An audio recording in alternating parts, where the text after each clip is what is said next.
Thái Phạm Hạnh, Phạm Tân Tân Cai. The next stop is Patterson Street.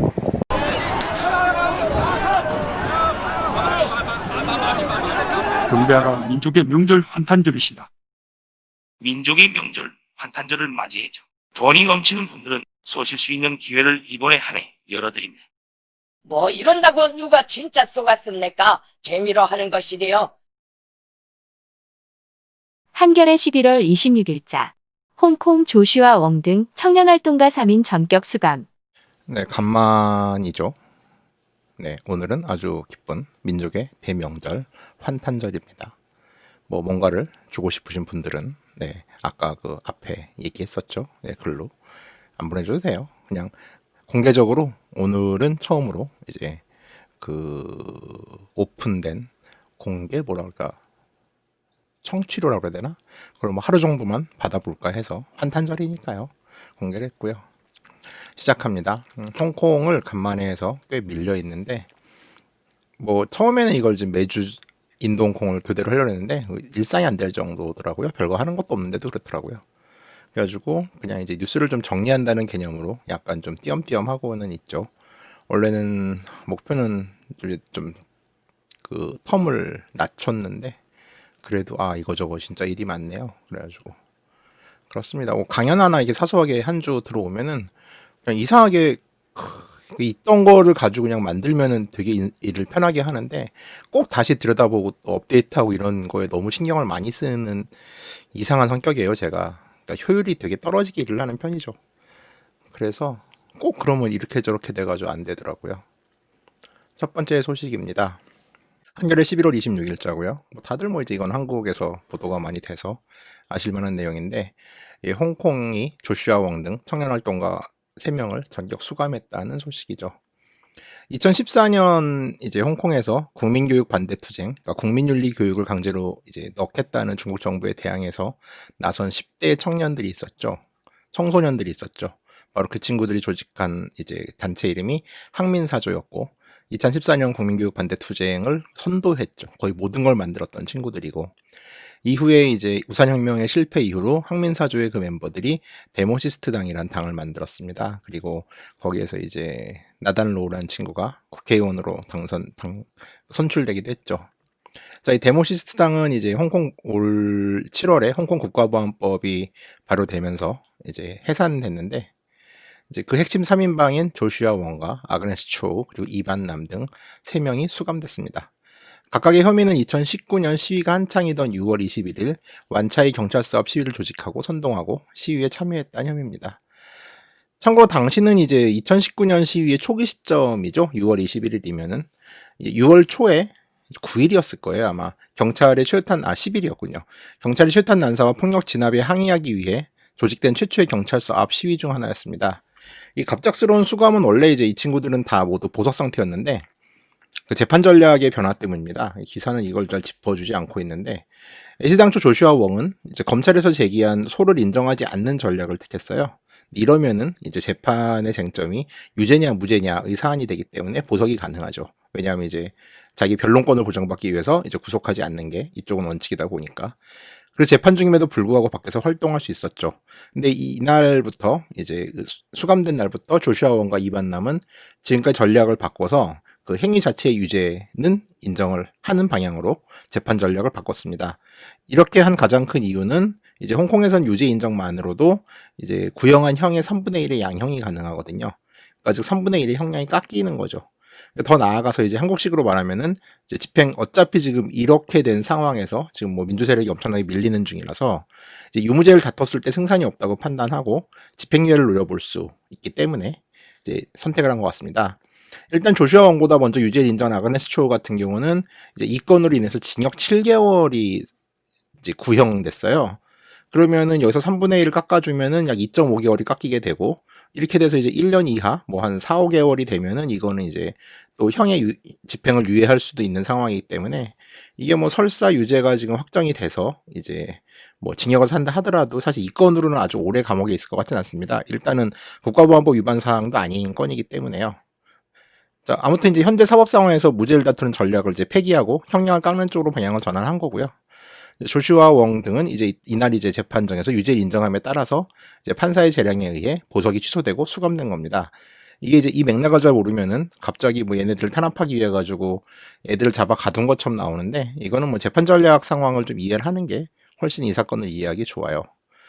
이런 이유 때문에 조슈아 웡은 이제 이날 법정 출두가 자유로운 마지막 날인 걸 예상한 거죠. 뭐 이렇게 되니까요. 이제 유죄 인정을 하면은 보석이 취소되는 건 좀 일반적인 경우니까.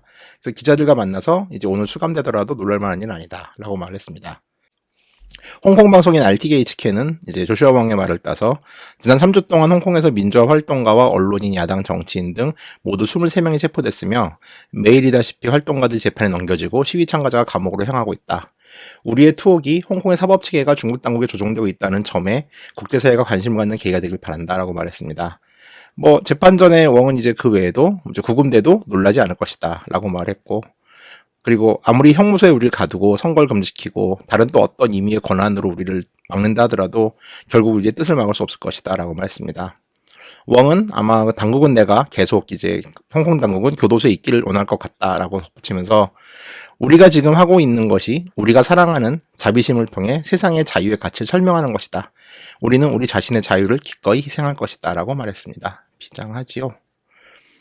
사실 이 사건을 가지고 뭐 이제 홍콩 민주 세력의 조종이라는 식으로 분석을 하시는 분들도 있는데, 사실 그 우산혁명 당시의 조슈아 웡과 2019년 시위에서 조슈아 웡의 위치는 완전히 달라요. 이거는 잘 이제 모르죠. 그러니까 한국 언론들 같은 경우는 지금도 뭔 일이 나면은 조슈아 웡 인터뷰 따고 조슈아 웡을 사용하고 있는데, 그 2014년 우산혁명은 지도자가 있는 시위를 이제 유지했어요. 그러니까 우산혁명 자체가 이제 그 사랑과 평화의 센트럴 점령이라는 거를 이제 주장했던 베니타이 교수에 의해서 센트럴 오큐파이로 시작을 했잖아요.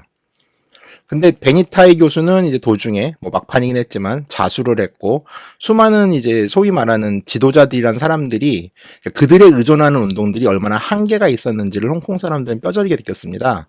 그러니까 2019년부터는 시위 전략 자체가 리더리스, 리더가 없는 식의 집회를 많이 꾸렸고, 이제 그래서 텔레그램을 통한 투표 같은 이런 것들이 이른바 이제 홍콩에서는, 그러니까 홍콩 사람들이에요. 여기서 말하는 우리가 구축하지 못한, 이루어보지 못한 민주주의를 구축한다는 의미가 좀 있었거든요.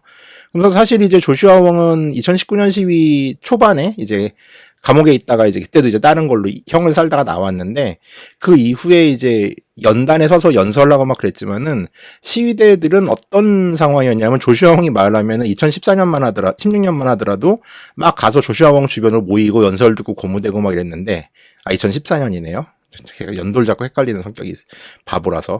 근데 2019년 같은 경우는 조슈아 웡이 이제 연단에 올라서, 연단도 크게 없는 집회긴 했지만은 이제 메가폰을 잡고 말을 하면은 그 시위대들이 조슈아 웡한테 가는 게 아니라 각자 핸드폰 들여다보기 바빴어요. 그러니까 완전히 위상이 바뀌었죠. 그러니까 조슈아 웡은 지금까지 이제 2014년 우산혁명 이후로 만든 지명도 때문에 이제 스피커로서 이제 홍콩의 상황을 알리는 역할을 하고 있지만은 시위대 안에서의 영향력이 있는 편은 아니에요. 그러니까 약간 되게 젊은 나이에 이제 뒷방 할아버지가 된 신세죠. 물론 이제 조슈아 웡이 뭐 선거에 나온다거나 하면은 몰표를 받을 가능성은 많습니다. 민주 세력으로부터, 시위대로부터. 하지만은 시위대들 자체가 일단 과거 2014년 우산혁명 지도자들에 대한 거부감도 일단 너무 크고요. 그러니까 이제 그들이 잘못해서 우리가 망했다라는 인식도 상당히 좀 많은 편이고, 그 다음에 이제 홍콩 시위를 주도하고 있는 용무파라고 하는 이제 무력투쟁을 불사하는 친구들 같은 경우는 대부분 홍콩 독립파인데, 조슈아 웡은 이제 홍콩 독립파보다는 본토파에 가까운 입장이에요. 그래가지고 홍콩을 취재하면서 실제로 조슈아 웡에 대한 이야기를 들어보면은 젊은 이제 그 투쟁 중심의 친구들 같은 경우는 조슈아 웡에 대한 거부감도 상당합니다. 그러니까 이제 이미 그의 시대는 끝났다라는 식으로 말을 하고 그랬기 때문에 조슈아 웡이나 아그네스 초, 이반남이 잡혀갔다고, 감옥에 갔다고 해가지고서 홍콩 민주화 운동에 별 영향을 미칠 가능성은 사실 없습니다. 약간 이제 뭐 외부에서 바라보긴 그렇게 볼 수 있는데, 이건 홍콩 시위의 2019년 홍콩 시위의 영향을 전혀 이해하지 못하는 해석이에요. 물론 이제 그 해외 언론의 스피커로서 조슈아의 역할은 훌륭하죠. 그리고 이제 좀 재밌는 게, 이 사건을 가지고 이제 한국은 이제 모든 언론이 제목을 조슈아 웡으로 잡았어요. 근데 이제 조슈아 웡과 같이 활동하는 그 항민사죠. 그 데모시스 땅에서 같이 활동했던 아그네스 초우라는 여성이 있잖아요. 이 여성은 일본어를 거의 네이티브하게 할 줄 아는 친구예요. 그러다 보니까 이제 대일본 미디어 선전은 아그네스 초우가 주로 했거든요. 그러다 보니까 일본 언론은 또 아그네스 초우를 제목으로 잡아가지고 기사를 쓰더라고요. 그러니까 이제 뭐 조슈아 웡은 이제 뭐 영어권, 한국어권에서 스타고 아그네스 초우는 일본어권의 스타인 뭐 이제 시위 상황, 홍콩의 상황을 알리는 대변인 정도라고 보시면 돼요. 그래서 절대적인 가치를 부여할 필요는 사실 없습니다. 물론 이제 이 청년들의 투쟁은 정말 감동적이죠. 그건 별개로 뭐 현실은 그렇다는 얘기예요. 다음 뉴스입니다. 연합뉴스 11월 18일자. 홍콩 경찰 의회 소란 혐의로 전직 야당 의원 3명 체포. 자, 연합 11월 18일 좀 된 기사인데 홍콩 경찰 의회 소란 혐의로 전직 야당 의원 3명 체포란 기사인데, 자, 이거는 이제 얘기가 어떻게 된 거냐면은 올해 5월 28일 날 홍콩 국가법이라는 게 홍콩 의회에서 통과가 됐습니다. 이게 홍콩 보안법이 아니고 그 전에 통과된 건데, 이제 이때쯤 되면 모든 이슈가 뭐 7월의 일이긴 하지만은 이 홍콩 국가법 통과는 사실 큰 주목을 받지 못했어요. 근데 이제 좀 홍콩 보안법하고 다른 게, 홍콩 국가보안법 같은 경우는 중국 전인대가 제정을 해가지고 홍콩에 던져준 거잖아요. 이게 홍콩 의회에서 결의한 법안도 아니에요, 사실은 국가보안법은. 그러니까 그 전까지는 이제 중국 전인대가 홍콩의 내정에 관여할 때 최소한 홍콩 정부가 요청을 하거나 해석을 하거나 이런 기본적인 원칙을 지켰거든요. 거기에 대해서 개입을 했지, 뭐 밑도 끝도 없이 개입을 하지 않았는데, 이 국가보안법 사태가 좀 그지 같은 이유 중에 하나는 그냥 홍콩 정부의 요청 없이 중국 전인대가 법을 만들어서 던져주고서 제정을 하게끔 한 거예요. 물론 여기에는 이제 그 홍콩 기본법에는 해석 문제가 좀 걸려있긴 한데, 자, 국가보안법이 중국 전인대가 제정해서 던져준 거라면 이 국가법은 홍콩 의회에서 통과된 법입니다. 이게 뭔 법이냐면은 이제 이름에서도 정체성이 드러나듯이 중국 국가인 의용군 행진국을 모독하는 행위를 처벌하는 법이에요. 자, 이게 시작은 2016년에 제가 모 팟캐에서 방송했던 홍콩 내용 중에 이제 러시아 월드컵 2차 예선전 당시에 홍콩과 중국의 경기 도중에 이제 홍콩 관중들이 중국 국가가 나올 때마다 일제히 야유했던 사건으로 거슬러 올라갑니다. 아마 제 방송을 이제 계속 들으셨던 분들은 기억을 하실 만한 사건인데, 이때 빡친 중국은 이제 뭐 이제 홍콩은 중국의 일부니까 엄밀히 말해서 홍콩의 국가이기도 하죠. 의용군 행진곡은. 이 의용군 행진곡이 연주될 때 야유를 한다거나 가사를 바꿔서 풍자한다거나 하는 행위에 대한 처벌을 요청하는 법을 만들어 달라고 이제 홍콩 정부에 요구를 했어요. 그래가지고 만들어진 거죠. 그래서 이 법이 통과되는 5월 28일 야당 의원 3명이 홍콩 의회 본회의실에 이제 화초와 비료를 뿌려버린 사건이 있었습니다. 그러니까 뭐 한국에서도 이제 김두한 의원의 이제 의회 본회의실 똥 뿌리기나 김선동 의원의 몇 년 안 됐죠, 이건 FTA 때 수류탄 투척 같은 사건과 비슷하다고 보시면 됩니다. 그래서 이제 이런 이제 본회의실에 화초와 비료를 뿌린 이제 의회 본회의실 내 폭력 사건에 대한 처벌로 이제 야당 의원 3명이 체포가 된 거죠. 전직인 이유는 이제 잘린 야당 의원들이기 때문입니다. 뭐 이런저런 이유로 지금 이제 중국은 홍콩의 민주당까지 포함한 전체 야당 세력에 뿌리를 뽑으려는 생각인 것 같습니다. 자, 다음 뉴스입니다. 방콕 포스트 11월 9일자. 홍콩 라디오 방송사 애국가 연주 시작. 방콕 포스트고요. 홍콩 라디오 방송사가 애국가 연주를 시작했다. 그러니까 앞에 뉴스라고 이어지는 거죠. 홍콩의 3개 주요 라디오 방송국이 이제 새로 발효된 국가법에 따라 매일 아침 방송 직전 중국 국가인 의용군 행진곡을 틀 예정이라고 합니다. 홍콩의 공영방송국인 RTHK 대변인은 이제 국가법의 법적 요건을 충족하기 위해서 그리고 일국 양제 시스템과 시민의식과 국가 정체성 함양을 위해 중국 국가인 의용군 행진곡을 틀 거라고 이제 말했습니다. 그럼으로 인해서 11월 16일부터 지금 RTHK는 이제 라디오 방송 시작 전에 중국 국가인 의용군 행진곡이 나오고요. TV는 뭐 진짜부터 나왔어요. 되게 묘하더라고요. 홍콩에서 이제 시작할 때, 방송 끝날 때 중국 의용군 행진곡 나오면서 빰빠밤빰빰빰빰 하면서 그 빨간 깃발 날리는 거 보면은 여기가 중국이구나 라는 생각이 들었죠. 다음 뉴스입니다. 더 디플로마트 11월 11일자. 포위 공격을 받는 홍콩의 공영방송사. 자, 같이 RTHK 관련된 뉴스인데요. 더 디플로마트 기사고요. 이제 홍콩의 공영방송국은 포위 공격을 받고 있다라는 제목입니다. 자, 중국은 이제 반중국 입장을 가진 의원들을 의회에서 축출하는 방식으로 이제 지금 그건 아시죠? 이제 최근에도 제가 이제 얘기를 했죠. 그래서 국회의원이 이제 중국에 의해서 의원직을 강제 사퇴 당했고 수많은 야당 의원들이 여기에 동조해서 같이 사표를 낸 상태죠. 이런 식으로 이제 중국은 반중국 입장을 가진 그 민주계 의원들을 의회에서 쫓아내는 식으로 그들 말대로 하자면은 의회 개혁입니다. 이게 네, 개혁을 참 좋아하시는 분들이 한국에도 있죠. 개혁은 늘 이런 식으로 왜 해야 되는지 모르겠지만 이제는 언론의 반영 적폐를 몰아내기 위해서 언론을 개혁하려고 하고 있습니다. 이제 그 이야기에 대한 이야기입니다.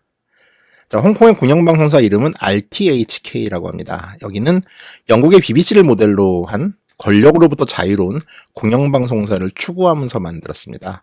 이 방송사의 탐사보도 다큐 중에 721 위엔농의 악몽이라는 작품이 있습니다. 네, 2019년 7월 21일 위엔농역에서 시위를 마치고 돌아가던 시위대를 정체불명의 괴한이 공격을 했었죠. 이거 되게 좀 당시에 핫한 사건이었는데 거기에 대한 이제 추적 다큐멘터리예요. 그래서 이 작품은 그해 연말 뉴욕 페스티벌의 TV 필름 어워드를 수상하기도 했습니다. 이 작품은 이제 그 공격자가 사실 누군지 지금도 좀 경찰이 제대로 조사하지 않고 있거든요. 그 흰옷을 입은 폭력배들에 대해서. 그래서 주변 CCTV 녹화분을 따라서 범인들의 동선과 그들이 어디에서 왔는지. 이거는 이제 지금은 이제 이 시점에서 이제 얘기할 수 있는 건인데 이게 거의 뭐 주제 하나를 따로 잡아야 할 정도로 이게 좀 내용이 긴 내용이에요. 이거는 곧 출간 예정인 저희 홍콩 민주화시와 관련된 책을 보시는 게 낫다고 얘기하면 너무 광고가 되나? 하여간에. 자, 그리고 이제 그들이 어디서 왔는지, 그리고 이 지지부진한 집단 폭력 사건에 대한 경찰의 대응을 폭로하는 내용이고, 이 사건 이후로 실제로 이제 경찰에 대한 대중들의 비난이 증가하기도 했습니다. 근데 문제는 이 작품의 제작자 중 하나인 프리랜서 다큐 제작자인 바오초이가 이 사건으로 인해 이 다큐를 방영하고 나서 기소를 당합니다. 죄목이 뭐냐면은 이 초이가 취재를 목적으로 자동차 세부사항 증명서, 그러니까 차적 조회를 해요. 왜 차적 조회를 했냐면은 이 가해자들을 태우고 온 차량이 CCTV에 번호판에 찍혔을 거 아니에요. 그럼 이제 얘네들의 차가 누구 소유인지를 밝혀야 되는 취재를 해야 되기 때문에 차적 조회를 하는데 홍콩법에 따르면은 이 차적 조회를 하기 위해서는 법적 절차에 있어서 필요한 경우랑 차량 판매 및 구매에 있어서 필요한 경우, 기타 교통 및 운송 관련 문제에 대해서만 발급하게끔 돼 있어요. 그러니까 이제 전자문서로 이제 우리나라 뭐 등본 띄듯이 이제 단말기 들어가가지고 컴퓨터에서 발급을 받는 건데 여기서 이 사람이 기타 교통 및 운송 관련 문제로 이 차적 조회를 발급받았는데 이게 되게 어이가 없는 게 취재 목적이면서 근데 취재 목적이라고 쓰는 난이 없어요. 기타로 해가지고 이렇게 직접 쓰는 난도 없거든요. 어찌됐건 취재 목적인데 이게 허위 기자라는 거예요. 그리고 불법이라는 거죠. 씨발 취재를 다 이렇게 하는 거지 뭐 어떡해요. 주진우도 잡혀가야지 그러면은. 묘제가 뭐 취재 안 하지만 그 양반은. 자, 이게 이제 유죄 확정이 되면 바오초에는 최대 6개월형까지 받을 수가 있습니다. RTHK는 공영이긴 하지만 시위기간 내내 되게 중립적인 자세를 취했던 것으로 평가받고 있는 언론사예요. 그러다 보니까 이제 친중국 지지자들에게는 공영인 주제에 중립을 취한 이 RTHK의 태도는 바로 적폐이자 언론개혁 대상인 거죠. 기레기죠. 기레기는 사실 참 그 단어 진짜 이상호는 진짜 그지 같은 단어인 게 그냥 각자 입장에 따라서 누구나 기회가 될 수 있죠. 근데 기자는 불편부당해야 되는 게 상식 아닌가요? 누구의 편을 들면 그게 무슨 기자예요. 아무튼 이 바오의 기소는 이런 비판적인 보도에 대한 일종의 탄압의 한 예일 뿐이죠. 근데 내부적으로 상당히 심각한 것 같습니다. 그러니까 지금 RTHK는 이 사건 외에도 이것도 사실 이제 그 기자에 대한 이제 일종의 압박이잖아요. 근데 그 외에도 최근에 부임한 신임 부국장도 1년도 채우지 못하고 사퇴를 했고 영국으로 망명한 민주화활동가 레이선노가 출연했던 인터뷰 프로그램은 지금 RTHK 안에서 다시 보기가 중단된 상태입니다. 한 RTHK 기자는 코로나 초기에 세계보건기구 고문에게 타이완은 어떻게 잘 방어하냐 뭐 이런 식의 질문을 했어요. 근데 이게 일국경제의 원칙 위반 혐의로 기소가 됐습니다. 지금 이 건 가지고도. 그러니까 기자회견 당시 이제 세계보건기구 고문에게 질문을 했는데 이걸로 기소가 된 거예요. 그러니까 그리고 헤드라이너라는 되게 오래된 이제 뉴스풍자 프로그램이 있는데 이 프로는 경찰을 못 오겠다는 이유로 지금 프로가 폐지됐습니다. 네, 한국 이야기는 아직까지 아닙니다. 오해하지 마시고요. 홍콩 이야기입니다. BBC 11월 9일자 홍콩 보안법이 홍콩 유학생들에게 미치는 영향. 자, BBC 11월 9일자 홍콩 보안법이 홍콩 유학생들에게 미치는 영향이라는 한글 제목이에요. 홍콩 국가보안법과 관련된 이야기죠. 이게 홍콩 내에서 벌어진 일뿐만 아니라 이 국가보안법의 가장 큰 문제점 중에 하나가 홍콩 밖에서 벌어진 일에 대해서도 처벌을 할 수 있잖아요. 그러니까 홍콩은 기본적으로 속지인데 이게 지금 이 법은 이제 홍콩 법의 기본적인 룰 자체를 어기고 있는 거죠. 일단 그러니까 대전제 자체가 기존 홍콩법과 다른 거죠. 그러니까 처벌할 수 있는 대상을 규정하는 것이 말이죠. 그것도 이제 외국인에게 적용되는, 예를 들어서 이제 타이의 왕실모독법에 버금되는 진짜로 골 때리는 법안인데, 그런 점에서 이 홍콩보안법의 통과 이후로 수많은 서구의 대학들이 중국을 비판한 연구나 논문을 발표한 학생들을 중국 정부가 탄압할 가능성이 있어서 이걸 학문의 자유의 문제와 학생의 보호 문제에서 어떤 선택을 해야 되는지에 대해서 고민한다는 내용입니다. 왜냐하면 홍콩 보안법 때문에 이제는 중국 정부를 비판한 적이 있는 학교 소속 직원이나 학생이 홍콩에 갈 경우에도 기소될 수 있기 때문이죠. 특히 홍콩 유학생의 경우는 이제 홍콩으로 언젠간 돌아가야 되기 때문에 이제 이런 것들이 부담이 더 큰 거예요. 이들은 외국에서 어떻게 행동해야 될지, 어떤 말을 해야 될지를 매일같이 걱정을 한다고 합니다. 참고로 그럼 이런 거를 개인들이 이렇게 뭐 언론 활동, 학교 활동에서 하는 발표를 어떻게 하냐? 중국은 각 나라마다 있는 중국 유학생들이 이런 일을 감시하는 충실한 개새끼들이죠. 그러니까 중국 유학생에 대한 제한을 추진하는 뭐 막 그랬던 트럼프도 사실 이상하긴 했지만은, 그렇다고 이런 광범위한 사찰로 인해서 모든 나라의 표현이나 학문 정치상의 자유가 훼손되는 걸 방치해야 되냐? 이것도 정말 어려운 문제죠. 하여 이제 홍콩 학생들은 요즘 이제 수업에서 자유롭게 의견을 말하는 것도 나중에 문제가 될까봐 무척 부담스러워 한다고 합니다. 이 기사에 의하면은 이제 숀 브레슬린 외릭대 정치국제학부 교수는 이번 학기가 시작하기 전에 홍콩 학생들에게 정치적으로 민감한 특정 과정을 듣지 말라고 조언해야 할까라는 생각까지 했다고 합니다. 브레슬린 교수는 결국에는 홍콩 학생들도 전 세계 학생들과 동등한 기회를 줘야 된다는 걸 깨달았기 때문에 이제 수업 참가 같은 것에 대해서 이제 허용을 했지만은 고민이라는 거죠. 그리고 브레슬린 교수는 요즘 이제 세미나를 녹화하지 않는다고 합니다. 왜냐하면 토론 중에 특정 단어나 의견을 개인과 연관시키지 않는 규칙 등을 만들어야 되고, 이 녹화로 인해 가지고 이제 자신의 학생들이 불이익을 받을 수 있기 때문이죠. 그리고 옥스퍼드 대학의 한 중국학 교수는 학생들이 논문을 낼 때 익명으로 내게끔 했습니다. 이걸 이러면 심사를 어떻게 하는지 모르겠지만 하여간 옥스퍼드 대학은 이 같은 보호책을 지지한다고 공식적으로 밝혔고요. 옥스퍼드 대학은 성명을 통해서 우리는 학문적 자유와 표현의 자유를 존중한다면서 교수들이 이를 보존하기 위해 수업 방식을 바꾸는 것을 지지한다. 이건 사실상 뭐 지지할 수밖에 없다라는 거죠. 자, 그럼 모든 정부에 대한 비판이 이 중국 정부를 향한 혐오 유발 행위로 해석될 수 있을까라는 문제에 있어서 이제 한 교수님, 탕 교수라는 사람은 이건 홍콩 보안법 나올 때마다 나왔던 문제죠. 보안법이 너무 모호한 부분이 많다라는 거죠. 그러니까 어떤 말이 중국 정부를 건드릴지에 대해서 알 수가 없다라는 거고. 그러니까 많은 사람들이 이 모호함 때문에 오히려 두려움과 불확실성 때문에 이제 중국에 대한 공포, 중국에 대해서 발언하는 것을 무서워하는데, 이거야말로 중국 정부가 의도한 전략이 아닐까라는 이야기입니다. 사실 뭐 중국 정부가 외국에서 흘러나오는 자신들, 중국에 대한 생각이나 표현을 통제하려고 한 것은 어제 오늘의 일이 아니죠. 뭐 우리나라도 마찬가지고요. 우리나라는 쪽도 못 쓰고 있죠. 중국 본토 유학생들 같은 경우는 이미 외국에서 말 잘못했을 경우에는 체포될 수 있다는 걸 인지하고 있고, 근데 이런 게 이제 자국민에 대한 통제로만 끝나면 되는데, 문제는 지금 외국 기업이나 정부, 지금 호주랑도 난리 났잖아요. 최근에 한국 같은 경우 이제 방탄소년단에 대한 수상소감을 놓고 논란이 일었었죠. 그러니까 중국의 일부 네티즌들이 비난을 했고, 이제 방탄소년단 수상소감에 대해서 이제 일부 기업은 이제 광고를 내리기도 했고요. 자, 이런 상황이다 보니까 중국 유학생 비율이 높은 외국 대학은 중국의 검열로부터 과연 자유로울 것인가? 이거는 대학의 존재 의미와도 연관이 됩니다. 최소한 대학은 모든 학문을 연구할 수 있고 거기에서 발언할 수 있어야죠.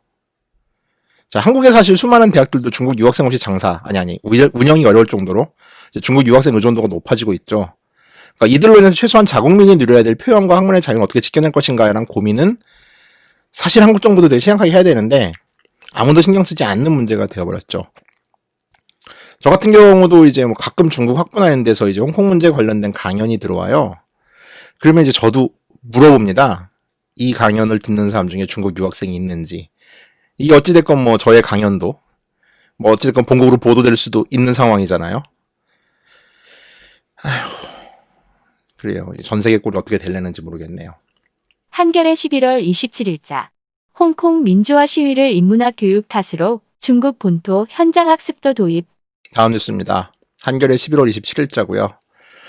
홍콩 민주화 시위를 인문학 교육 탓으로 중국 본토 현장 학습도 도입. 이것도 기사 외에 보충을 참 많이 해야 될 얘기인데. 홍콩 당국이 이제 그 고등학교의 인문학 과목을 개편해서 중국 정부 관련된 내용을 대폭 강화하고 학생들의 본토 현장 학습도 도입하려 했다, 뭐 블라블라인데, 자, 홍콩에는 이제 중고등학교 시절에 중고등학교조의 홍콩 학부 그러니까 인문학 과목이라는 게 있어요. 근데 이 과목이 좀 재밌는 게 교과서를 딱히 사용하지 않고 대부분의 경우 그 당시 벌어지는 뉴스 이슈를 가지고 토론을 합니다. 그리고 이 토론 방식이 어떻게 진행되냐면은 교사가 주도해서 학생들의 토론을 이끄는 게 아니라 이제 교사가 어떤 특정 역할을 맡고 있고 학생들이 교사의 이론을 깨는 게 목적이 되는 과목이에요. 그러니까 되게 재밌죠? 한국이랑 좀 다르죠? 한국식 토론이랑은. 그래서 사실 이제 이 교육이 원래 이제 홍콩도 원래는 이제 중고등학교 교육이 입시 교육이었어요. 한국이나 뭐 일본 같은 나라들처럼. 근데 이제 중국에 반환되고 나서 가장 먼저 교육 과목에 대한 개편이 이루어지면서 이건 되게 참 잘한 일이고 중국도 이렇게 될지 몰랐겠죠. 그래서 인문학이나 통섭 교육이라고 흔히 옛날에 이제 한예종에서 열심히 하다가 MB 때 한번 박살났던 식으로 교육을 합니다. 그러니까 이제 뭐 굳이 교과서 쓰지 않고 이제 영역도 좀 자유로운 식으로 토론 위주로 수업을 하는데 이게 이제 중국에선 처음부터 이걸 가지고 되게 시비를 걸었어요. 2014년에 국민교육 문제 같은 경우만 하더라도 여기에 대해서 중국이 좀 시비를 많이 걸었거든요. 그리고 이후에 조슈아 웡 세대들을 보면서 중국은 이 인문학 교육을 조슈아 웡을 만든 교육이라고 말을 하고 있었어요. 그러니까 이거는 주로 이제 어떻게 얘기가 되냐? 저도 이제 책 때문에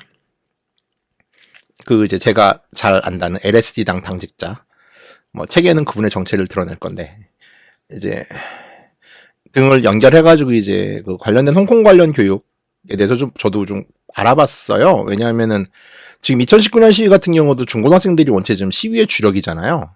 그러니까 홍콩도 뭐 부모들의 성화도 장난 아닌데 도대체 애들이 어떻게 판단할 수 있을까라는 건 저도 사실 수수께끼였거든요.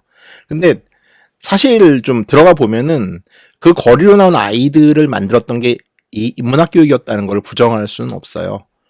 그러니까 뭐 몇 가지 예를 들자면은 이를테면은 뭐 생물 시간에 카스퍼스키 가위 이제 유전자 조작법이죠. 에 대한 이제 수업을 배우면은 이 수업은 그냥 아주 자연스럽게 생명윤리 문제로 전환이 됩니다. 그러면은 이 생물 교육이 바로 인문학으로 이어지는 거예요. 그러면서 학생들이 이제 여기에 대해서 토론을 하는 거죠. 생명윤리 문제들. 뉴스에서는 최근에 나오는 이야기 중에 하나가 이제 홍콩도 아파트 문제가 좀 심각하다 보니까 지난 시간에 말했다시피 공공임대 아파트를 외곽인 란타우 섬에 이제 땅을 또 매립해가지고서 공공아파트를 짓겠다라는 정책을 캐리람 행정부가 냈는데 여기에 대해서 가장 강력하게 저항하는 것도 학생들이에요. 학생들이 이제 인문학 과정을 통해서 수업을 하면서 이 매립지로 인해서 그 홍콩 바다에 이제 수량에 문제가 생기고 이제 수많은 생물들이 사라질 것이다라는 것들을 우려하게 되는 거죠. 그러면서 매립을 하지 말고 국가 땅을 이용해가지고 아파트를 짓는 게 어떻겠냐라는 식의 의견을 내는 거예요. 이게 중고등학교 학생들이에요. 그러다 보니까 중국으로서는 이 교육을 내비두면은 모두가 다 반중이 될 수밖에 없는. 왜냐하면 당연히 여기서는 민주주의나 토론, 선거에 대한 걸 할 텐데 그들이 이걸 토론했을 때 홍콩에만 없잖아요. 선거를 못하고. 여기서 문제의식을 안 느낄 수가 없는 거죠. 그리고 그 아이들이 다수가 될 수밖에 없는 거니까요. 그래가지고 중국 당국은 이 인문학을 없애는 거에 지금 초점을 맞추고 있습니다. 교육 개혁이죠. 교육 적폐들을 없애기 위해서. 그래서 이제 다시 기사로 넘어가서 이런 이야기 때문에, 이런 상황 때문에 27일 홍콩 프리프레스의 보도에 의하면은 홍콩 교육 당국은 전날 기자회견을 열어 비판적 사고력과 사회의식 함양을 위해 지난 2009년 도입된 고등학교 인문학 수업 교재를 전면 개정하기로 했다. 교과서에서 주요하게 다뤘던 시사 현안은 대폭 축소되고 중국 본토 관련 내용이 전면 강화된다. 그리고 7등급으로 나눠 처리했던 성적도 합격과 불합격으로 간소화하고 학급 학교에서는 교육당국의 검토를 거쳐 적합하다는 판정을 받은 교과서를 사용해야 된다. 이건 사실 교과서 검열이죠. 또 인문학 수업의 일환으로 학생들의 중국 본토 현장 학습도 도입하기로 했다. 이거는 효과가 있을지 모르는데 이 바보들. Anyway. 그래서 이런 식으로 해가지고 인문학 교육을 좀 조지려고 하고 있습니다. 이 기사에는 지금 교과서와 관련된 얘기가 나오는데 저도 이제 그쪽 관련된 선생님들한테 좀 홍콩 선생님들이랑 뭐 채팅도 하고 쟤는 채팅하기도 되게 힘들어요. 그 보안법 때문에 잘 안 하려고 그래요. 인터뷰도 힘들고. 근데 물어보면은 사실 교과서가 있긴 한데 이것도 되게 형식적이어가지고 교과서 없이 대부분 수업을 한다 하더라고요. 그러니까 그날 신문을 보죠. 그러니까 뭐 사우스차이나 모닝 포스트나 애플 데일리를 보고서 그때 이슈 가지고 한 달짜리 주제를 정해가지고 토론을 주로 하는 식으로 진행을 하는데, 자, 문제는 이제 홍콩은 인문학 교육은 축소를 하고 우리나라의 교련 같은 이제 군사 훈련이 아니라 국민윤리 교련 같은 과목을 저걸 다시 도입을 하기로 했어요. 그래가지고 이 수업을 담당할 수 있는 선생님들이 나와야 되는데 지금 본토에서 이분들이 공급된다는 이야기도 있습니다. 그렇게 되면서 이제 뭐 국가관, 참 지랄 같은 국가관 등을 강조한다고 하는데 두고 봐야겠지만, 예, 교육 적폐와 교육 개혁을 이렇게 하겠네요. 다음 뉴스입니다. 영화 나탈이 11월 9일자 홍콩 민주화 시위를 기록한 단편 다큐멘터리 홍콩화 12월 공개. 예, 일본이네요. 영화 나탈리라는 기사에 홍콩 민주화 시위를 기록한 단편 다큐멘터리 홍콩화가 12월 공개된다고 합니다. 12월 25일 개봉하기로 했고요.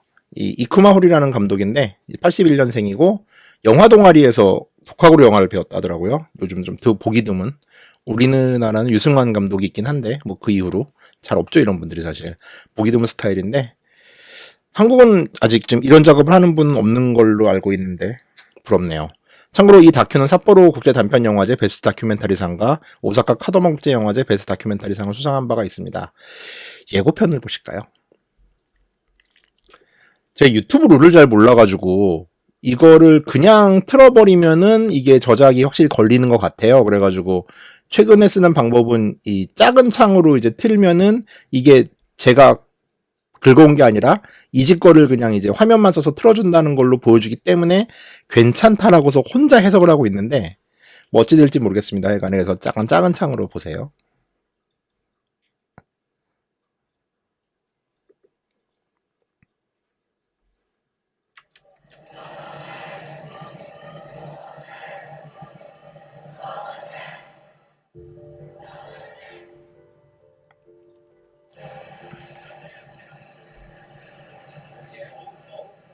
지유を生きる権利を取り戻したい。もし自由が失った後には香港人はみんな殺してしまうんじゃないかなと、こういう怖さがすごいですね。They are using the way of peacefully and no violence, but the government chose to ignore our voice, so we use the violence to fight for our freedom and democracy. 憎しみしかないと思います。本当に警察の方が自分の行動、暴力と行動を抑えないと香港人は警察に対する憎みは多分減ることはないです。Stand with Tibet! Stand with Hong Kong! Stand with Hong Kong! Stand with Hong Kong! Stand with Hong Kong! 5 demands! Not one less! 5 demands!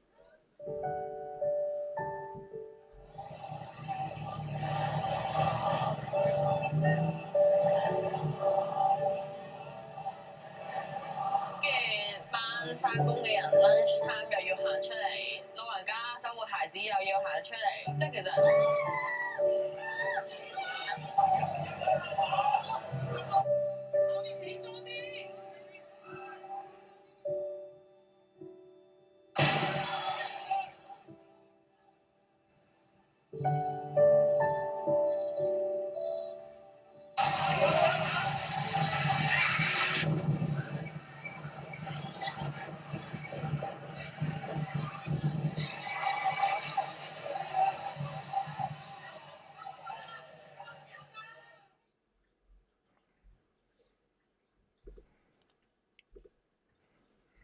네, 뭐 그렇습니다. 전 뜬금없이 화질이 너무 좋은 거예요. 그래가지고 뭘로 찍었죠? 또 뒤져봤더니 소니 알파7S더군요. 이게 풀프레임인데 화소가 1200만으로 제한하면서 되게 고감도에 좀 신경 쓴 영상 카메라잖아요. 아이고, 올림푸스 찍은 영상이랑 비교하니까 또 이 장비 펌프가 이게 3까지 나왔는데 요새 원이 한 100만원 언더로 중고값이 떨어지긴 했어요. 되게 오래된 카메라긴 한데 사고 싶다는 생각이 들긴 하나, 코로나로 폭망한 관계로. 이럴 때지 여러분이 자발적 청취료를 한 번만 생일 기념으로 주시면은 아니다, 이런 말 하면 좀 그렇다. 사람이 없어 보이면 안 되죠? 뭐, 가온이 있어야죠, 그래도. 그렇습니다. 그, 홍콩화라는 이제 제목이고요. 유튜브 가면 예고편이 뭐 몇 달 전에 나온 것부터 최근에 나온 것까지가 있어요. 그 아까 영상을 혹시 기억하실지 모르겠지만 조회수가 2,000밖에 안 됩니다. 그래가지고 검색해서 조회수 좀 늘려주시고 이 영화 잘 됐으면 좋겠네요.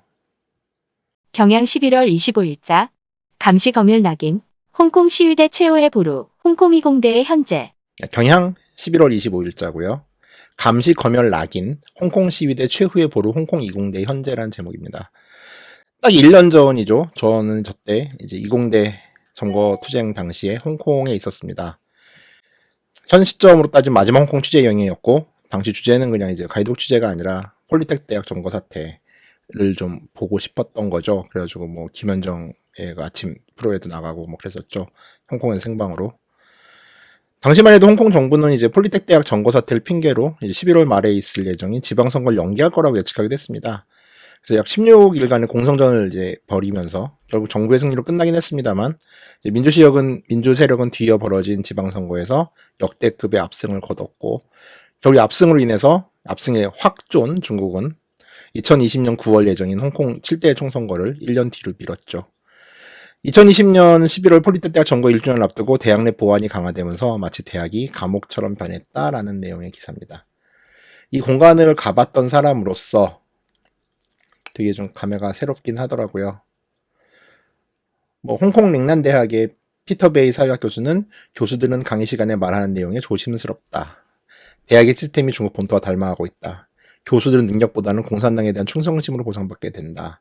라고 그 사이 바뀌었다고 합니다.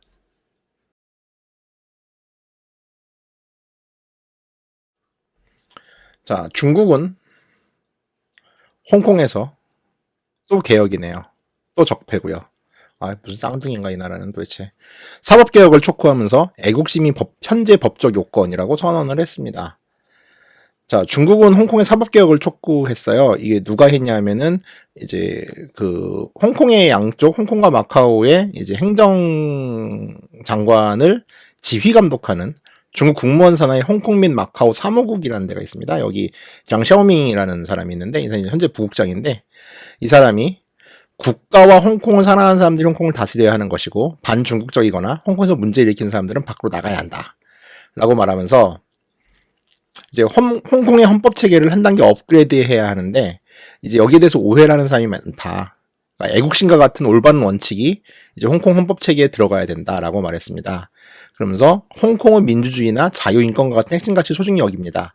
하지만 그 전에 애국심이 있어야 된다라고 말했습니다. 이건 거의 사실상 지도행위거든요. 그 소식통은 이제 장샤오밍의 말에 따라서 중국 전인대가 다시 홍콩과 관련된 더 많은 결정, 해석 또는 결의안을 내릴 것이라고 예상을 했습니다. 그러면서 이제 사법에 대한 얘기를 했는데요. 일부 판사는 일국 이체제 하에서 홍콩의 헌법 질서를 제대로 이해하지 못한다. 그런 종류의 문제는 해결돼야 한다라고 말했습니다. 해결돼야 한다.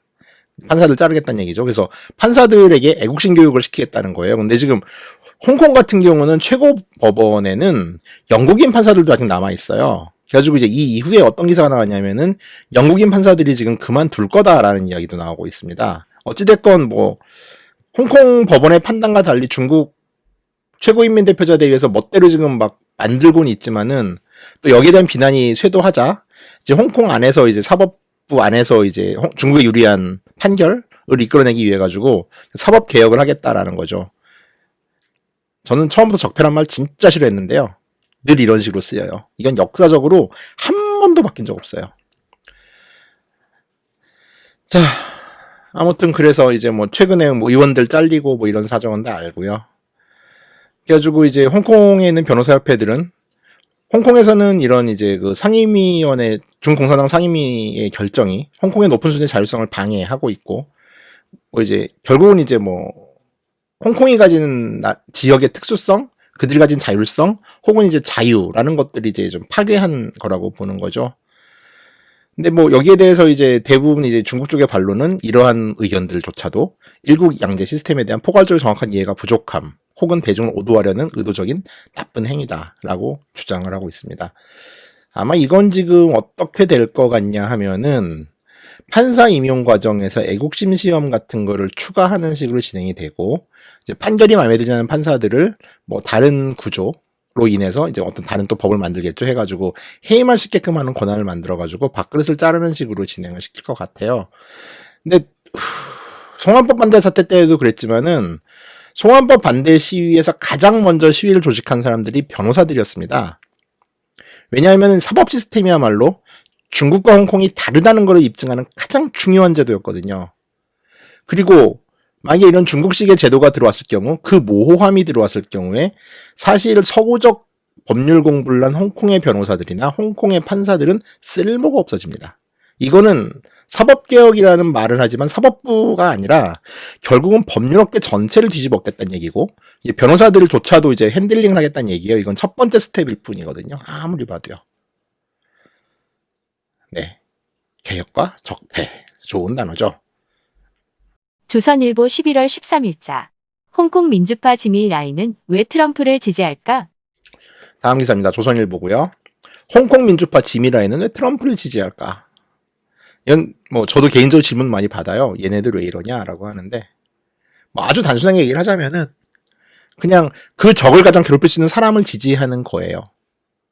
기사를 좀 읽죠. 반중 성향의 홍콩 민주파 언론 빙과일보 사주 지미라인은 이번 미 대선이 치러지기 직전 도널드 트럼프 대통령을 지지한다는 의사를 밝혔다. 또 대선 이후 홍콩에서는 트럼프의 부정선거 주장에 동조하는 민주화 세력이 늘어나고 있다. 왜? 또 대선 이후 홍콩에서는 트럼프의 부정선거 주장에 동조하는 민주화 세력이 늘어나고 있다. 홍콩 민주화 세력은 왜 트럼프를 지지할까? 지미라인은 미 대선을 약 열흘 앞둔 지난달 25일 빙과일보에 쓴 기명사설에서 나는 트럼프 대통령이 정권을 잡을 때 좀 더 안전하다고 느낀다며 트럼프 지지 의사를 밝혔다. 그는 트럼프는 중국에 대해 어떤 행동을 취해야 할지 알고 있는 반면 조 바이든은 아무것도 모른다며 트럼프가 4년 더 집권한다면 그의 강경한 대중정책이 미중 간 교착 상태를 해결할 것이라고 말했다. 또 트럼프는 중국의 행동을 바꾸고 싶어하는 반면 바이든은 긴장을 낮추고 싶어한다고 덧붙였다. 심지어 트럼프는 진정한 정치인, 스테이츠맨인데 반해 바이든 정치꾼, 폴리티커에 불과하다고 평가했다. 영어권에선 두 단어를 모두 정치를 뜻하지만 전자는 국민을 위한 정책에 방점을 두는 정치인을, 후자는 선거 때 표심에 눈이 멀어 헛된 모양을 남발하는 정치인 의미에 서로 반대되는 의미로 쓰인다. 그런데 미 대선 이후 바이든의 당선이 사실상 확실시되는데도 홍콩 민주화 세력 내에서는 트럼프 불복을 지지하는 이들이 나타나고 있다고 영국 일간 가디언이 13일 보도했다.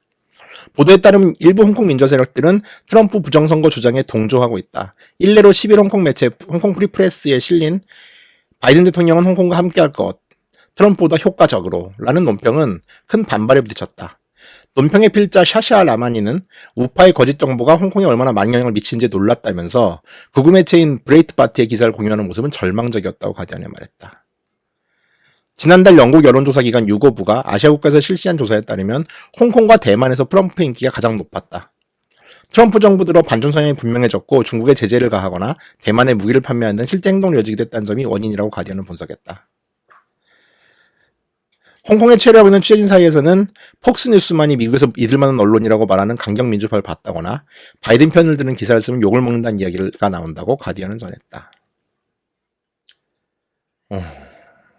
이거의 왜 민주화 세력들이 영국기나 미국기를 흔드냐를 가지고 분노하시는 386 어르신들이 있잖아요.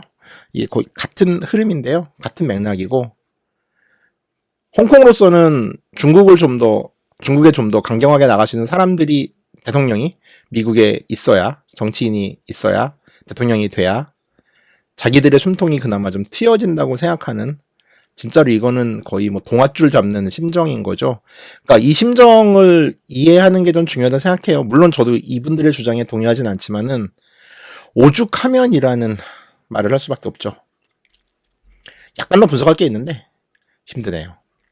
사우스 차이나 모닝포스트 11월 19일자. 홍콩 최대 식당 그룹 맥심의 공동 창업자 제임스 우 98세로 사망. 다음 뉴스입니다. 사우스 차이나 모닝포스트 11월 19일이고요. 홍콩 최대 식당 그룹인 맥심의 공동 창업자 제임스 우가 98세로 사망했다는 기사입니다. 자, 맥심은 홍콩을 여행하시는 분들은 이 맥심과 관련된 식당을 한두 개쯤 이용하지 않을 수가 없어요. 이를테면 딤섬을 먹기 위해서 가장 명소로 불리는 맥심 팰리스, 혹은 캔터스 식당인 제이드 가든, 그리고 그 심사추이 스타페리 터미널 앞에 있는 북경 요리를 먹을 수 있는 페이킹 가든, 혹은 이탈리안 레스토랑인 코바, 혹은 로리덜 프라임 립 같은 이제 고깃집, 혹은 갱끼스시, 스타벅스까지 모두가 맥심 계열사입니다. 그러니까 거의 홍콩에서 가장 큰 이제 요식업 체인이라고 봐야죠. 한국에서는 비교할 만한 데가 없어요. 그 뭐 CJ 정도를 비교할 수 있을 것 같은데, CJ의 장악력과 이 맥심의 장악력은 비교가 안 될 정도입니다. CJ 한 10개쯤 있어야 돼요, 진짜. 그리고 뭐 스타벅스 같은 경우는 뭐 베트남, 캄보디아, 싱가포르도 다 맥심 거예요. 홍콩뿐만 아니라. 그래서 승승장구했지만 뭐 기사에 의하면은 2016년 데이터에 따르면은 매일 평균 68만 명의 고객이 이 맥심에서 밥을 먹었다고 합니다. 그러니까 홍콩 MTR역을 가면은 뭐 맥심 베이커리, 케이크 베이커리인가? 그래서 뭐 빵부터 해가지고요. 또 먹을만 해요, 또 꽤. 그래가지고 온갖 게 다 맥심 계열이죠. 그러니까 맥심을 거치지 않고 홍콩 여행을 할 수가 없을 정도예요. 그리고 유명한 이제 맥심의 프라임 레스토랑들은 뭐 3개월 전에 예약 찼던 것으로 알려지고 있는데, 지난 9월에, 작년 9월에 유엔 인권위원회 이 제임스 우의 손녀인 애니 우가 홍콩 시위대를 비난했습니다. 그러고 나서 이제 시위대들 사이 분노를 일으키면서 맥심과 관련된 모든 카페 레스토랑을 파괴하는 일이 벌어졌죠. 그래서 스타벅스의 화염병이 꽂히고, 뭐 맥심 팰리스 같은 경우는 거의 다 때려부셨어요, 가가지고. 기사에도 사진이 좀 있는데, 캔틴도 잊을 거군요. 예, 뭐 이런 식으로 홍콩 맥심 팰리스죠. 이제 되게 좀 마지막 말년이 좀 불우했다고 봐야겠죠. 스트레스 받았겠죠, 아마 이것 때문에. 어찌됐건 홍콩 요식업계에서 한 역사를 썼던 사람인 거는 분명합니다. 뭐 손녀가 입을 잘못 놀려 이렇게 됐는데, 그래가지고 맥심 계열이 지금 대표적인 친족 레스토랑 중에 하나예요. 그래가지고 제가 만약에 코로나가 끝나고 나서 홍콩 책을 개정을 할 때, 이거는 독자들의 선택을 돕기 위해 가지고 이긴 한데요. 그 이제 소위 말하는 이제 황색 레스토랑과 이제 그 청색 레스토랑, 그러니까 친중이냐 반중 레스토랑들을 약간의 그 태그 같은 거를 색깔로 살짝 표시를 해가지고서 나타내긴 할 겁니다. 왜냐하면은 한국의 여행자들 사이에서도 뭐 이제 좀 민주화 시대의 온전적인 식당에서 밥을 먹고 싶고 거기서 소비하고 싶으신 분들이 있을 거란 말이죠. 그래서 표시를 할까 하는데, 이게 맥심은 저도 책에서 좀 엄청나게 소개가 많이 된 집이 많아가지고, 일단 뭐 평은 뭐 저야 뭐 외국인이니까 그대로 두고 표시해서 이제 독자들이 판단할 수 있게, 선택할 수 있게는 해주는 게 여행 작가로서 맞는 행동인 것 같아요. 뭐 물론 거기에 대해서 어떤 코멘트를 추가하거나 빼진 않을 생각입니다. 저도 요시노야 엄청 좋아하는데 요시노야를 못 가잖아요, 지금 이래가지고. 홍콩에서 이제 열심히 취재를 하다가, 그러니까 요시노야가 이제 뭐 해외도 그렇고 좋은 게 중화권만 가더라도 쌀에 신경을 크게 안 써요. 그러니까 한국 사람들이 좋아하는 거 찰지고 막 기름진 쌀은 그런 밥에 집착하는 건 일본이랑 한국밖에 없어요, 전 세계에. 중국만 가도 홍콩만 가도 쌀 대충 먹거든요. 이렇게 밥하는 거. 밥이 중요한 주식이 아니에요. 요리 먹은 다음에 입가심으로 먹는 게 밥이기 때문에 중화권에서는. 그러다 보니까 아무리 뭐 좋은 맨날 딤섬 먹고 뭐래도 딤섬 그리고 계속 먹으면 진짜 느끼하거든요. 저야 뭐 이제 뭐 몇 주씩 있으면서 취재를 해야 되니까. 그리고 하루에 딤섬 한 번은 꼭 먹어야 되는 상황이라서. 그럼 이제 속이 더부룩해요. 아무리 좋은 걸 먹어도. 그럼 그때쯤 이제 요시노야 딱 가가지고서 우리가 먹는 기름진 쌀에 이제 소고기와 거기다가 초생강과 시치미, 고춧가루 범벅이죠.를 가득 넣어가지고서 막 비워 먹으면은 아무리 배가 불러도 이게 소화제 느낌이 돼요. 그래가지고 요시노야 정말 사랑하는데 요시노야도 입을 잘못 놀려가지고 지금 반중 레스토랑을 찢겨가지고 갔다가 이제 시위대한테 봉변당하는 것도 좀 그렇고, 이제 프레스텍을 끼고 다니는데 홍콩에서는 요새는 프레스텍 끼인 놈이 요시노야 가서 먹기도 좀 그렇고 그래가지고 못 먹고 있죠. 예, 다음 뉴스입니다. 쓸데없이 제 얘기를 했네요. 마카오 신문 11월 22일자 67회 마카오 그랑프리가 무사히 폐막. 예, 마카오 신문 11월 22일자고요. 제 67회 마카오 그랑프리가 무사히 폐막을 했습니다. 얘네는 코로나 상황에서 마카오 그랑프리를 했어요. 자, 그럼 어떻게 이게 가능했냐? 뭐 그랑프리 잘했다는 얘기고요. 이건 다음 기사를 봐야 됩니다. 마카오 신문 11월 23일자 마카오 150일 연속 신종 코로나 신규 감염 확인 없이 마스크 유상 배급 제도 계속. 자, 마카오 신문 12월 23일자인데요. 마카오는 150일 연속 신종 코로나 신규 감염이 없습니다. 사망자는 239일 연속 없습니다. 그리고 이제 이 와중에서 지금 마카오는 광둥성에 한해서 이미 여행을 개방을 했고, 근데 그럼에도 불구하고 아직 지금 그 감염자가 들어오지 않고 있어요. 그래서 뭐 지금 모든 환자, 뭐 퇴원자는 지금 다 이미 이제 퇴원을 했고요. 뭐 이미 뭐 150일째 환자가 없는 상태니까. 그러니까 입원 환자 제로 상태이기도 하죠. 참고로 이제 마카오는 증상 없어도 이제 양성이면, 그러니까 중국은 무증상이면은 양성, 이제 감염자로 체크를 안 하는데, 마카오는 이제 우리나라처럼 증상이 없어도 양성이면 이제 감염자로 확인을 하고, 지정 의료기관에 입원해서 치료를 받게 되어 있습니다. 그리고 입원 기간은 평균 3, 4주고, 퇴원 후에도 발병 위험을 고려해서 격리 시절에서 14일 동안 경과 관찰을 하고서 다시 14일 동안 자택대기를 해야 돼요. 그러니까 엄청 빡세요, 구조가. 뭐 이런 덕인지 모르겠지만, 그렇고요. 지금 마카오는 마스크 유상배급 제도라는 걸 실시하는데, 이게 마스크를 뭐 한 30개 단위, 50개 단위 이렇게 해가지고서 30개를 한 세트로 해가지고서 한국 돈 약 3,500원 정도에 30개를 팔아요. 그러니까 이런 식으로 이제 국가가 마스크를 이제 배급하는 독점에서 배급을 하는데, 이걸 이제 약간의 되게 염가로 이제 세금으로 부담을 하겠죠, 상당수를. 이런 식으로 이제 하는 제도를 아직까지 유지하고 있습니다. 한국은 지금 뭐 마스크 되게 구하기 힘들고 난리가 났다가 지금 똥값 됐죠, 거의. 그래서 요새는 또 차라리 이제 마스크 사업 새로 한 사람들 망하겠네라는 소리가 나올 정도인데, 마카오는 이걸 좀 약간 국가가 계속 개입해가지고서 관리하는 식으로 진행을 하고 있나 봐요. 그래서 이 정도로 이제 뭐 150일 연속 신종 코로나 신규 감염이 없다 보니, 이제 마카오 그랑프리도 할 수 있는 게 되었고, 뭐 중국 관광객들은 많이 갔다고 하더라고요. 지금 홍콩은 4번째 웨이브예요. 지금 최근에 다시 또 한 100명 정도 감염자가 나오면서, 이렇게 코로나 웨이브는 어떻게 갈수록 심각해지네요. 한국도 지금 현재 그런 상황이긴 한데, 홍콩도 지금까지 1, 2, 3차보다 심각하다고 느껴가지고서 다시 지금 모두 폐쇄해야 하는 상황으로 가고 있고, 한국 언론이 한참 이제 그 홍콩 싱가포르 트래블 버블, 여행 버블이라고 해가지고서 서로 이제 격리 없이 여행하게끔 하는 조치를 취하겠다고 했는데, 홍콩 상황이 그렇게 되면서 이제 트래블 버블도 일단 무기한 연기된 상태입니다. 예, 좀 몇 분 녹음했는지 모르겠으나, 빨리 읽었나? 끝났네요. 나 이거 뉴스 되게 많아가지고 걱정 많이 했는데. 자, 이렇게 이제 홍콩, 중국 뉴스는 집을 게 없더라고요. 그래서 거의 홍콩 뉴스가 됐네요, 이번 주는. 진행을 했고요. 예, 모두들 민족의 명절 환탄절을 예, 서로에게 축하하면서 집에 가셔서 이제 만약에 집에 갔다 여자친구를 만났다, 야 환탄절을 축하해 그러면은 뭔 개소리야 그러면 야 그 환탄님이라고 부르시냐 뭐 이런 드립을 치면서 이제 저를 홍보해 주시고, 부모님에게도 아이 어머니 환탄절 축하합니다, 해피 환탄절 뭐 이런 드립을 치시면서 이제 환탄절을 축하하는 하루를 보내시길 바랍니다.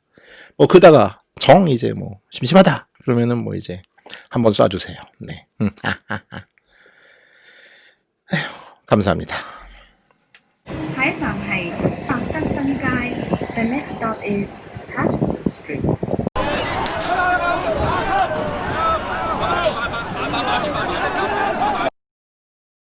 위대한 환탄절 선물 증정가를 공개하여 널리 알리도록 한다.